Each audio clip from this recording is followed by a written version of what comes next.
Good morning, everyone. Welcome into this day with Quimper Unitarian Universalist Fellowship. I'm Mary Tyberski, and I serve on the board of this growing, journeying community. We welcome all of you to our service, especially those of you who are searching for a spiritual home. Many of us were once, too, seeking for something larger than ourselves, to which we could belong. A sense of rootedness to hold us as we create meaning together. We do that well here, though not perfectly. In this congregation, we strive not for perfection, but for authenticity and connection.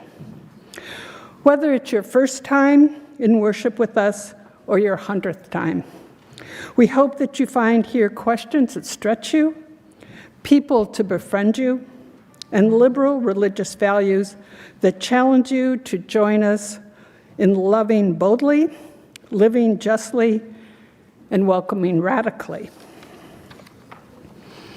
As we gather, I acknowledge that the water, land, and shorelines here in Port Townsend are the traditional territory of the Galm and Chimacum people.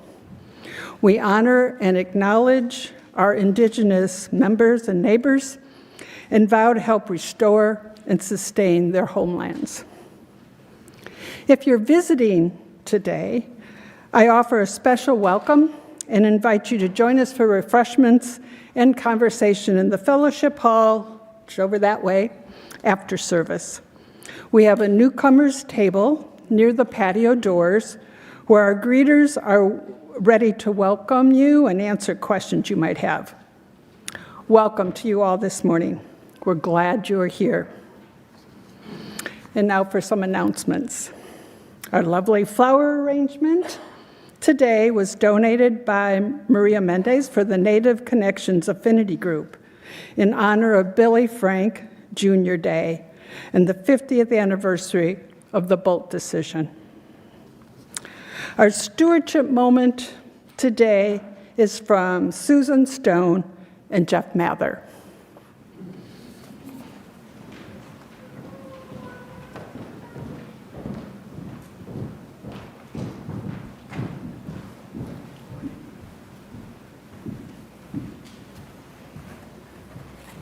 Let's see, is that good?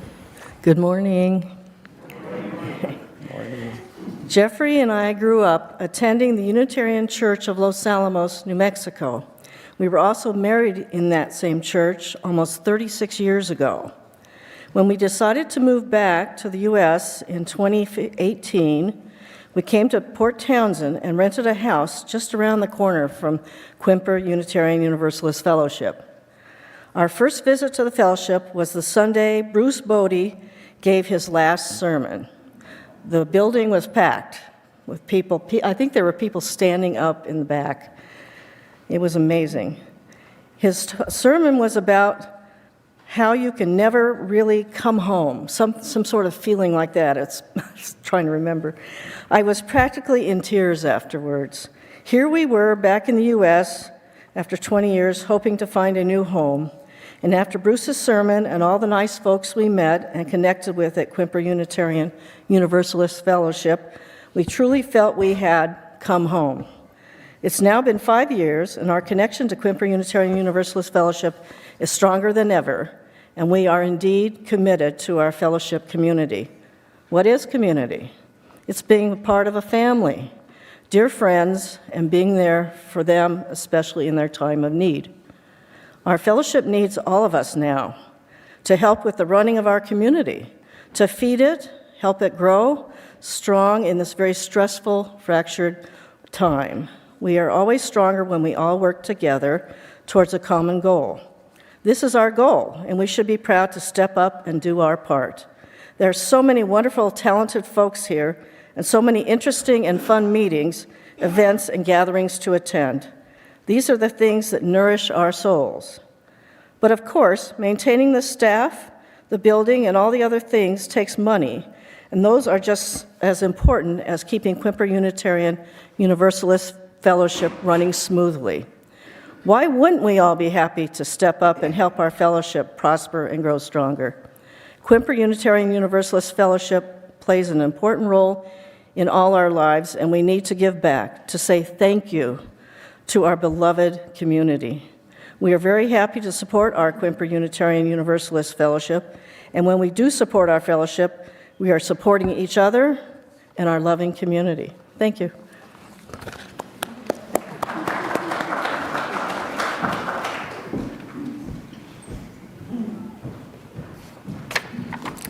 Now let us settle our minds and calm our hearts.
I'll figure that out later. Good, there we are.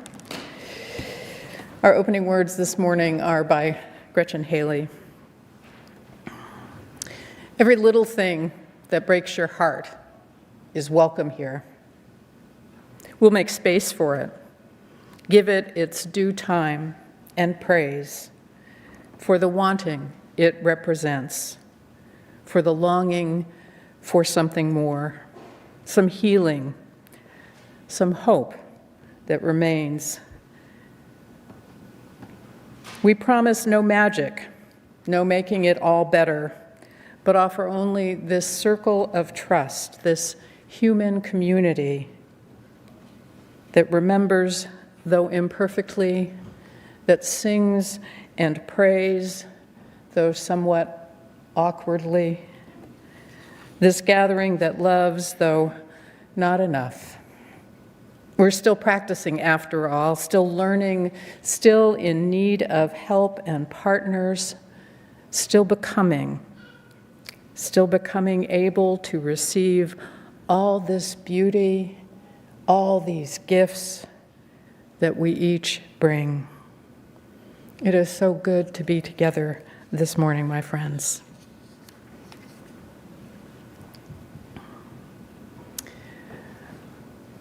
I invite you to join in the words for our chalice lighting. We light our flaming chalice to illuminate the world we seek. In the search for truth, may we be just. In the search for justice, may we be loving. And in loving, may we find peace. And so our chalice is lit.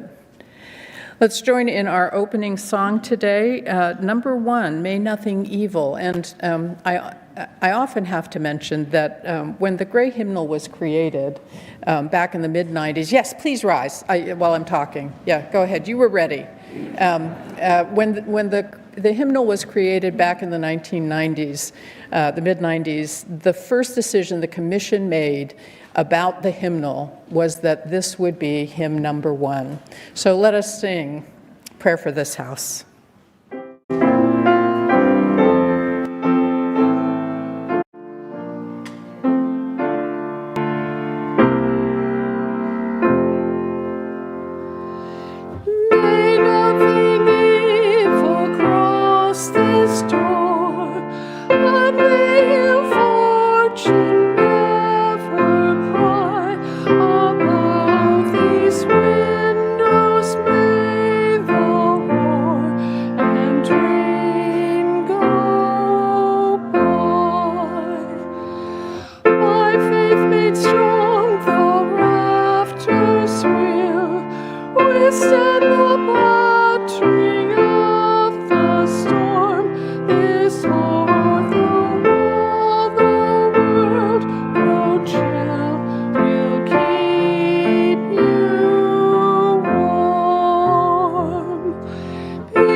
Is it working? Yay! I'm always grateful when things work. I said to Kathy this morning, when things go pear-shaped, because they do, we'll just keep going. So there we are. It is the time for all ages, and I invite anyone who is a child or childlike or childish, anyone who wants to come forward and hear a story. Last week, somebody walked over to me and said, "Here, I have a book for you." And I was like, wow, that is so awesome. And then I read it and I thought, it's even more awesome because it's a really great book. And it works for our service today. It's called Nothing in Common.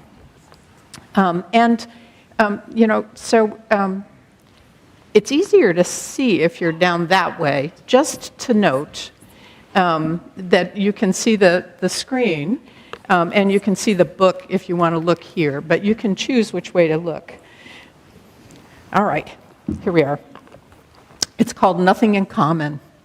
They had nothing in common, so they never waved. Every day they loved watching the old man with his dog. The dog could do marvelous things and did things they felt under the floors of their hearts. Still, they were the only ones who noticed when one day was different? Do you see what's different? What do you see that's different? There's no dog there. All right. Aw. Thank you. Neither had even ever seen the old man cry, or heard a name called so sadly it flies through your window and lands on your chest. It just happened. It happened just to him. When morning came, they both went out with binoculars and a helmet for thinking, because a marvelous dog could be anywhere doing anything. And a marvelous friend is hard to find. They both knew that. They looked on the same quiet rooftops, under the same whale, near the same planets. They thought of the same old man crying, but other than that, they had nothing in common. That day, when a hot air balloon floated over the city, they were the only ones who thought a dog might be flying it, a marvelous dog who was lost and looking for his friend near and wide. It could happen, only they knew that. It was a big way for a dog to look for someone, and a big thing for just the two of them to notice. But dogs aren't birds. They can't see their way home from the sky, especially a dog without binoculars. And a balloon is a great moon with ropes. You need another person with a helmet, someone who knows exactly where a balloon dog wants to go, someone marvelous like that.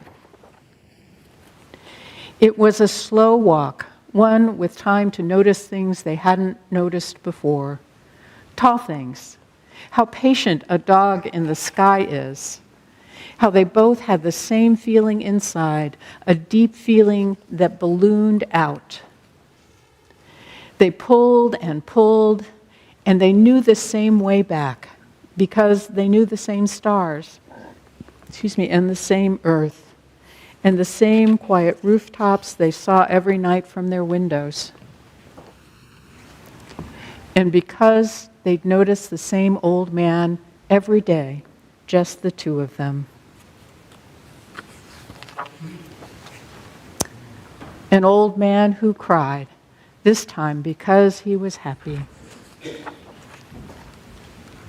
Because the dog could do marvelous things, and did.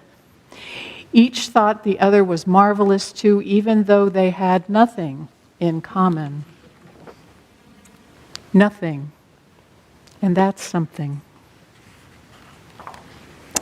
And that's our story for today. Don't you love that they found the dog in a balloon?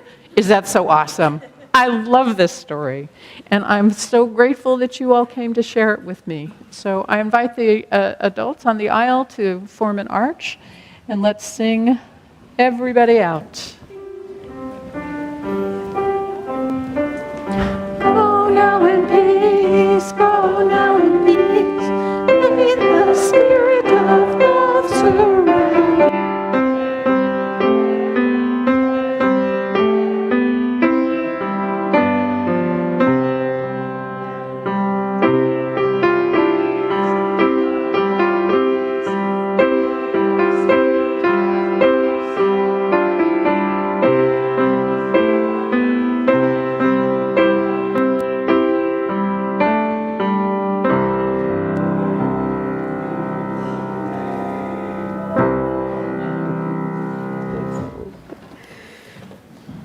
We pause now for our time of generosity to receive the offering, which today goes to support the life and ministry of QUUF, as well as the Jefferson County Food Bank. The ushers will come among you to receive the offering, and additional ways for giving will be projected on the chancel wall.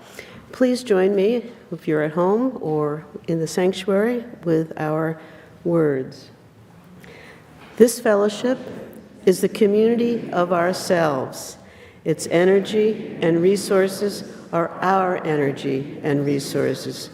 Its wealth is what we share, As we contribute to the life of this community, we affirm our lives within it. Thank you.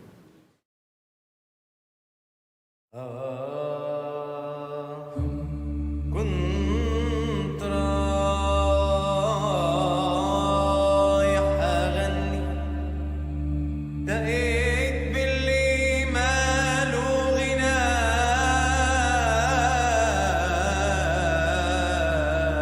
عني كل باله يحرق لي دمي بس لما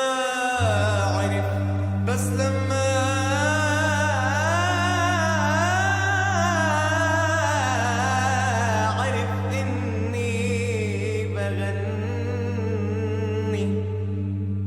الشرطي ما تركني ولا حل عني الشرطي ما تركني ولا حل عني قلت له شو بفهمك بفهمني قلت له شو بفهمك بفهمني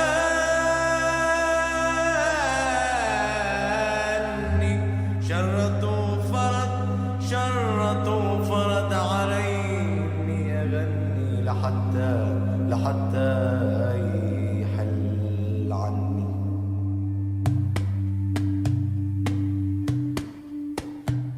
I sing for the stones beneath my feet.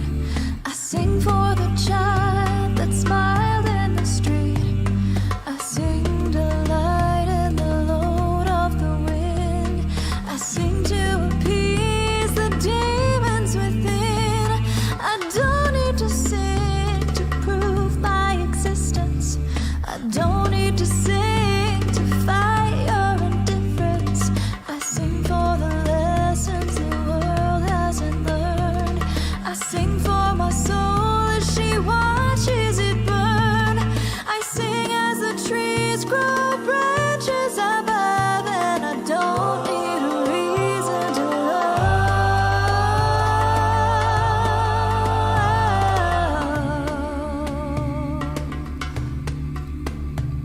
אני עומדת יחפה אל מול שדות פתוחים, ראשי מסתחרר, מסרב להחלים, אין לי כוח להכיל את כובד השנים, הכל מסתחרר בלילות וימים, עכשיו אאלץ לדחוק בגפיים, לגשר בליבי ראשי וידיים, זה הרגע לקום לחטא פצעים, לחלוק הכאב, להחליט להשלים. I sing for the stones beneath my feet. I sing for the child that smiled in the street. I sing delight in the load of the wind. I sing to appease the demons within. I don't need to sing to prove my existence. I don't need to sing to fight your indifference. I sing for the lessons the world hasn't learned. I sing for my soul as she watches it burn. I sing as the trees grow branches above, and I don't need a reason to love.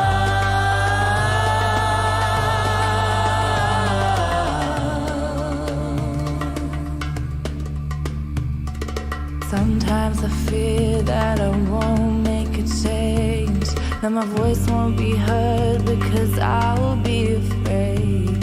We need to rise up and sing for our pain, 'cause I'm feeling lost, can I be shown the way? صوتي عم بوجع من كثر ما ناديت، تعبت من كثر ما غنيت وحكيت، مش عم اشوف تغيير ولا اي اشي صغير، ما بعني بهالحكي رح بستسلم وبطير، اصحابي معي عالطريق عم بنقاتل مع بعض، بنكمل الصراع وبنعبر لكل حدا صغير، عم بقول له لا تسافر، ضلك احلم بلدك فيها خير غامر. I sing for the stones beneath my feet. I sing for the child that smiled in the street. I sing the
We set aside time for joys and sorrows each week. We know that our personal joys and sorrows are only a fragment of the joys and sorrows of the community of life. And so we place our first stone today, holding in our hearts Israel and Gaza, where death and terror continue, relentless and horrific. Let us breathe together just for a moment.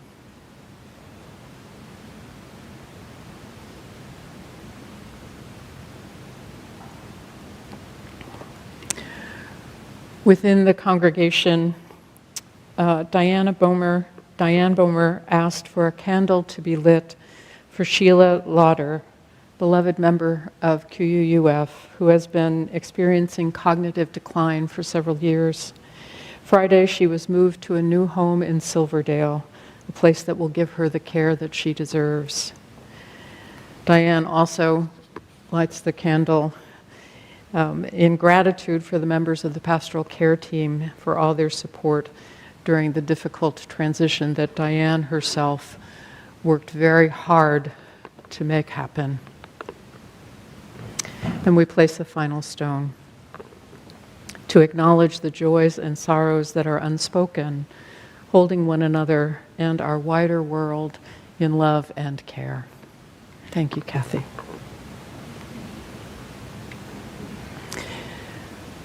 Let's take a few moments of centering together, time for meditation or prayer, reflection, whatever is your custom.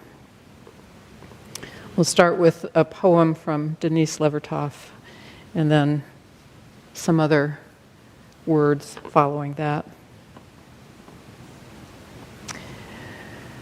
Just when you seem to yourself nothing but a flimsy web of questions, you are given the questions of others to hold in the emptiness of your hands. Songbird eggs that can hatch if you keep them warm. Butterflies opening and closing themselves in your cupped palms, trusting you not to injure their scintillating fur, their dust. You are given the questions of others as if they were answers to all you ask. Yes, perhaps this gift is your answer.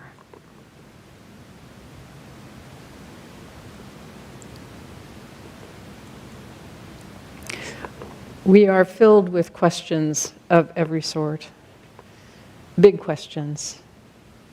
How shall I live? How shall I make my life?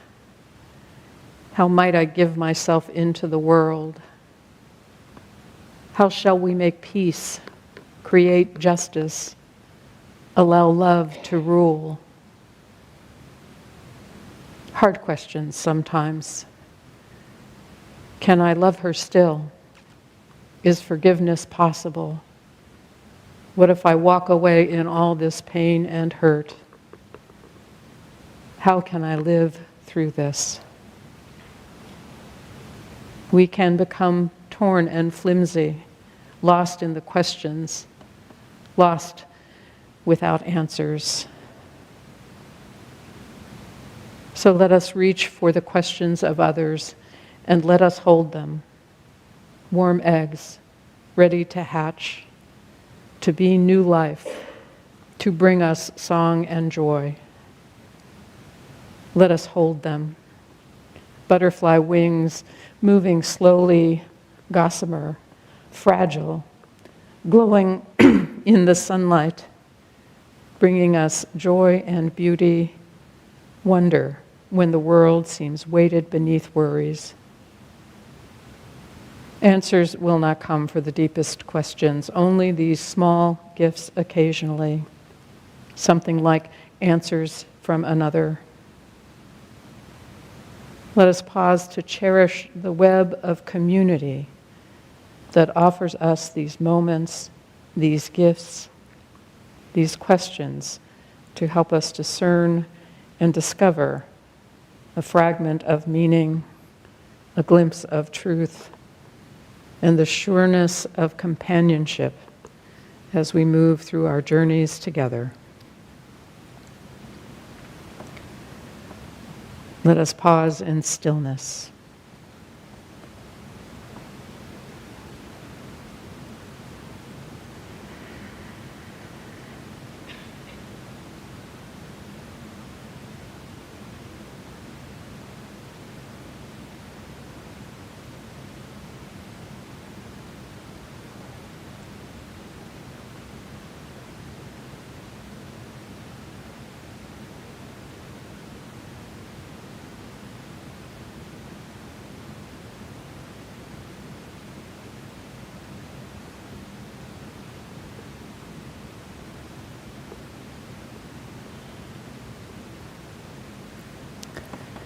So may it be. Amen.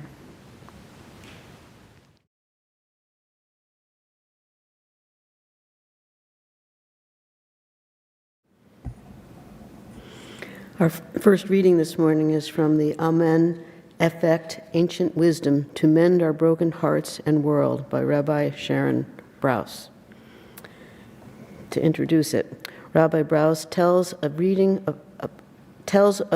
reading a passage in the Mishnah, the rabbinic teaching in a 3rd century Jewish legal compendium. She made a photocopy of it while studying it, and then decades later, it falls out of a book, and she reads it again. The text speaks of an ancient pilgrimage ritual when hundreds of thousands of people would ascend the Temple Mount in Jerusalem, the focal point of the Jewish religious and political life in the ancient world. The crowd would enter the courtyard in a mass of humanity, turning to the right and circling counterclockwise around the enormous complex, exiting close to where they had entered. But someone suffering, the text tells us, the grieving, the lonely, the sick, someone to whom something awful had happened, that person would walk through the same entrance and circle in the opposite direction.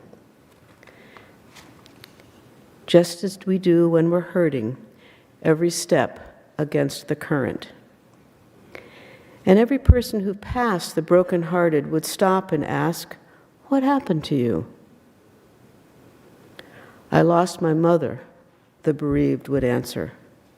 "I miss her so much." Or perhaps, "My husband left." Or, "I found a lump." "Our son is sick." "I feel so lost." And those who walked from right to left, each one of them, would look into the eyes of the ill, the bereft, and the bereaved. "May God comfort you," they would say, one by one. "May you be wrapped in the embrace of this community."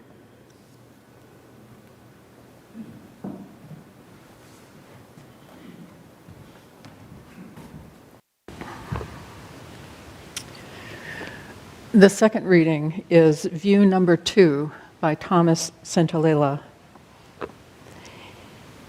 It was just one task to recover the taken for granted.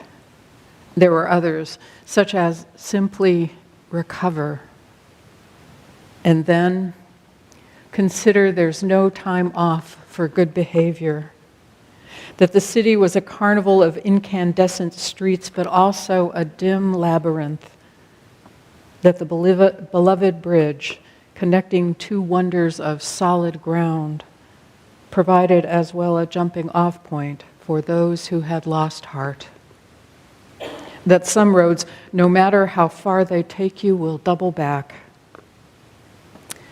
And then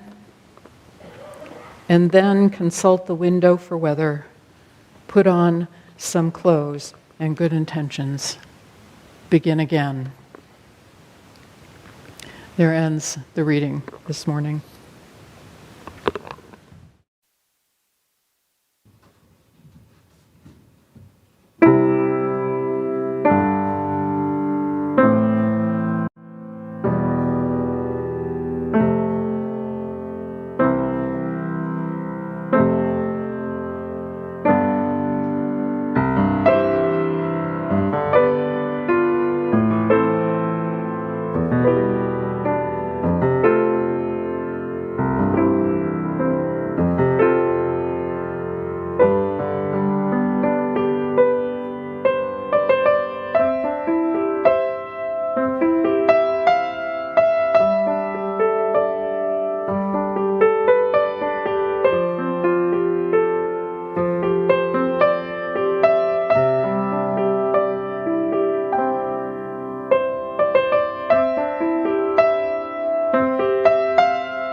If they weren't so polite, that would have been thunderous.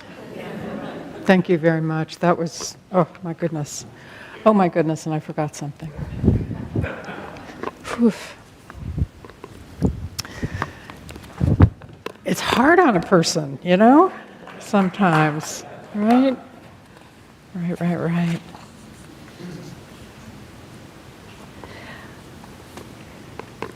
I want to start by reading you a little parable because I want to give you a little warning here because I'm like that. And this is from my late colleague, Clinton Lee Scott, wrote this sweet little book back in the 1960s of parish parables.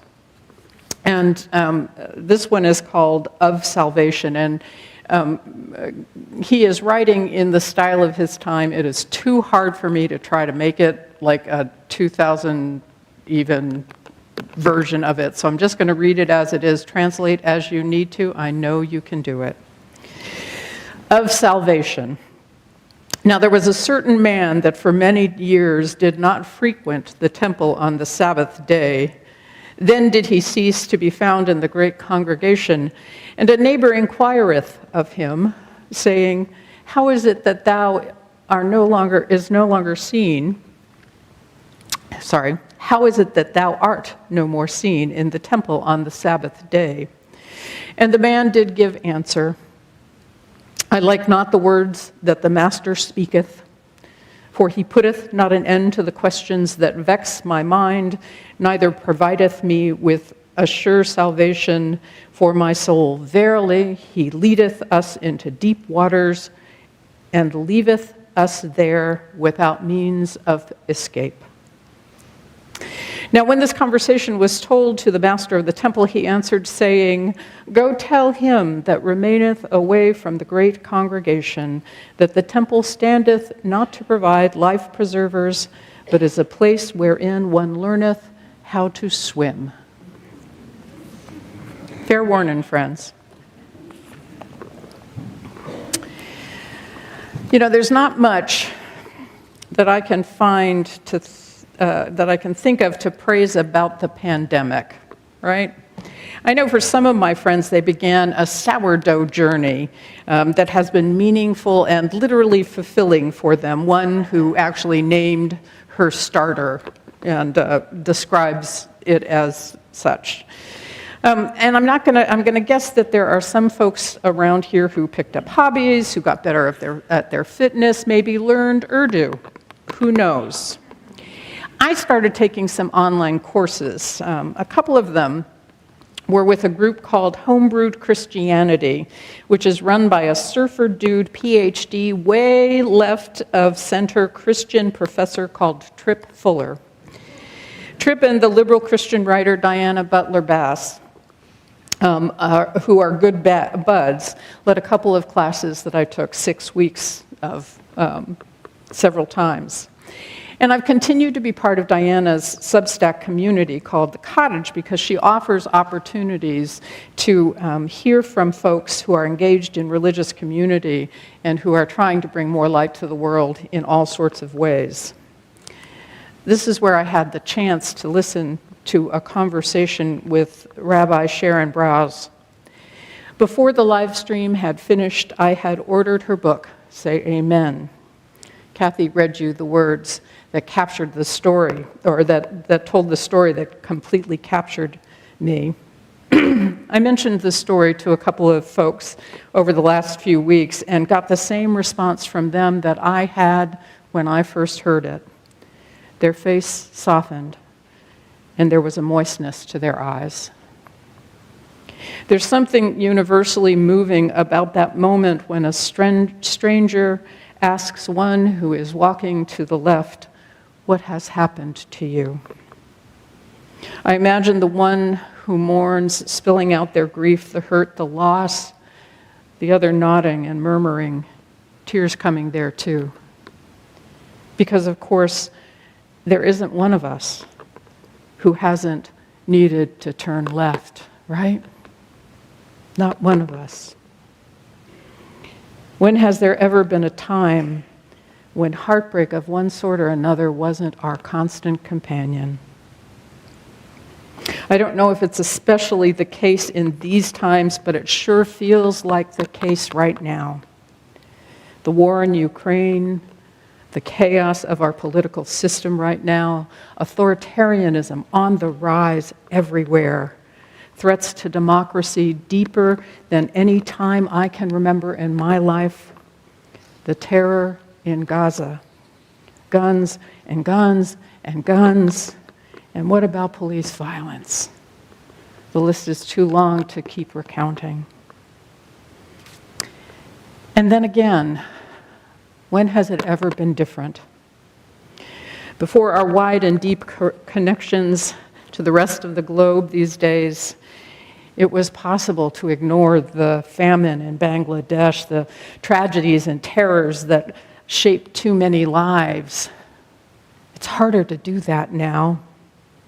You know, we rarely hear, even so, of the more than 40 armed conflicts that are currently going on in North Africa and the Middle East. Did you know? 40 armed conflicts. 35 more are happening in the rest of Africa. Did you know? Can you believe? It's so easy to live in this bubble of American ease to a greater and lesser degree. But even in this bubble of American ease, we live in the midst of St. Mary of Oliver's guidance. When she says, to live in this world, you must be able to do three things: to love what is mortal, to hold it against your bones, knowing that your own life depends upon it, and when the time comes, to let it go. To let it go. We all exist among fragile humans whose lives are just as messy as our own. And we make our way among each other, doing damage that we didn't mean to inflict, suffering losses that we could not have expected, and getting lost in an unenchanted forest of our own details and decisions and daily life that is, we get lost in that unenchanted forest more often than we might have imagined. Take a breath, friends. We live in a world that has loss and chaos woven throughout its fabric. You know this is how the world is, even if that truth lives just out of your perception. It does out of mine, just over your shoulder most of the time. How would we get out of bed in the morning if not for our ability to both be in a kind of denial and remembering that there is also beauty and love and magic everywhere around us too? All of this knowledge is why that story about an ancient ritual is so powerful. In one way or another, we've all walked right and left around that sacred place with our friends and companions, and more often, we've walked with our friends and companions, and more often than we imagine, I suspect, with complete strangers as well. When we are brokenhearted, when we are in grief, so often we feel alone and lost. We need a community around us for so many reasons. We need to tell someone, to speak about what happened to us, to recount that story again and again and again. We need to be seen and have our hands held, to know that we aren't alone in whatever grief or betrayal or hardship has interrupted our lives. One of the things that I know about us as Unitarian Universalists is we don't have many rituals or processes for the kind of communal recognition that is in that ritual. I've experienced it other places. For example, I was deeply moved when I attended the burial for my colleague, my rabbi colleague in Tacoma several years ago. After we all gathered at the graveside and the ritual words were said and his body was lowered into the grave, we were all invited to take up a shovel and assist in filling that grave. It was a physical, tangible exhibit of our support for that family who would, after we all had done our part, be the ones to fill in the remaining dirt. It was our way of helping them and being present, saying, you are held in community. And I'll say that in the months that I have been here, I have felt an undercurrent of grief and loss around these last 4 or 5 difficult years in this congregation. It's not the kind of undercurrent of grief that is present in every human community. Our community has had its usual share of losses and difficulties, but underneath that there is a layer of conflict and hurt, of anger and something like betrayal that is present even as we find our way to whatever is next for us. And it is clear to me, as I consider how this community finds what next, it is clear to me that we need to acknowledge all that is present, to see the grief, the loss, the uneasiness of it all, and to bless each other and hold each other. I admit I don't know what the path to what's next is. I don't know quite how we're going to find it. I know that we'll find it together as we continue to work to build what our future is. I have faith and confidence that we will find what's next. But for today, and for all of this, both what has happened within this congregation and what happens in our lives, I want to share a version of the Kaddish, the Jewish prayer of mourning that is included in every one of their services. And this is the Rabbi Brause's rewriting of it, restating of it. And it's helpful to know that before she was a rabbi, she was a screenwriter, so she has framed it in that kind of a way. So I'm going to ask Kathy to come and join me up here, and we're going to share this with you. There's both a little bit of, we're right there, we're good. I'll be doing a little bit of description, and then we'll be going back and forth. And I invite you now just to find again a place, just a place of quiet and stillness in yourself. Close your eyes if that's comfortable. Another time for just quiet and reflection together.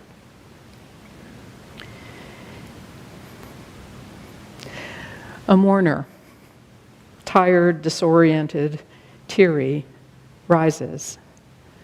The community stops its quiet chatter and looks over as she begins slowly, almost in a whisper.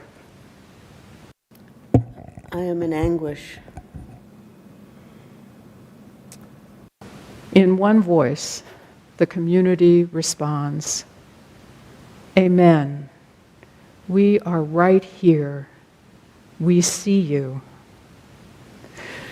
The mourner takes a breath and continues, I don't know how to hold this pain. The community and the mourners say together, Amen. We wish it could be different. I'm afraid I'll forget the sound of her voice, the smell of her hair.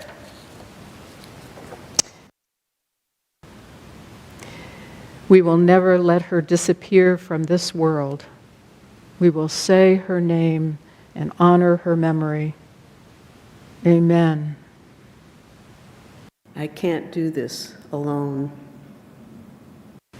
Amen. We're not going anywhere. We can't take away your pain, but we can cry with you and laugh with you. We can hear the same story as many times as you need to tell it. We can help you remember. Amen. Thank you. Let us just hold the stillness together.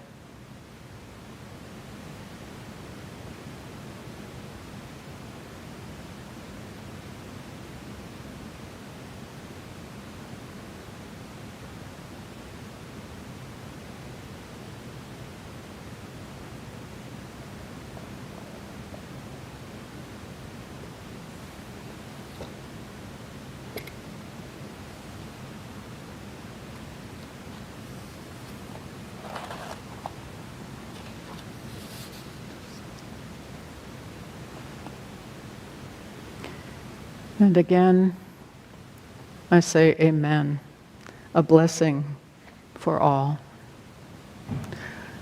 Let us look to the future, friends, but not forget the path we've been on. I invite you to join in singing again, When Our Heart is in a Holy Place.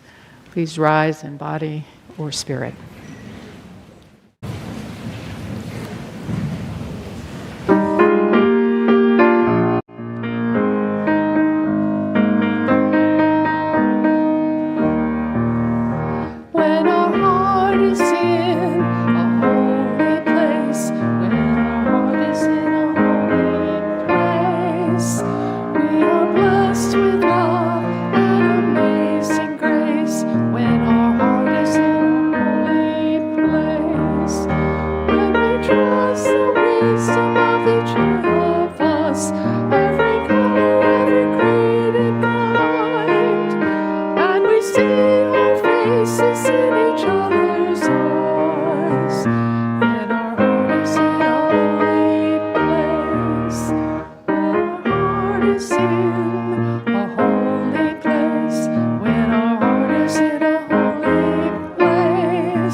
Our closing words by Mark Bellatini. Go in peace, live simply, gently, at home with yourself. Act justly, speak justly. Remember the depths of your own compassion and forget not your power in your times of powerlessness. Do not desire to be wealthier than your peers, nor stint your hand of charity. Practice forbearance, speak the truth or speak not. Take care of yourselves as bodies, for you are a good gift.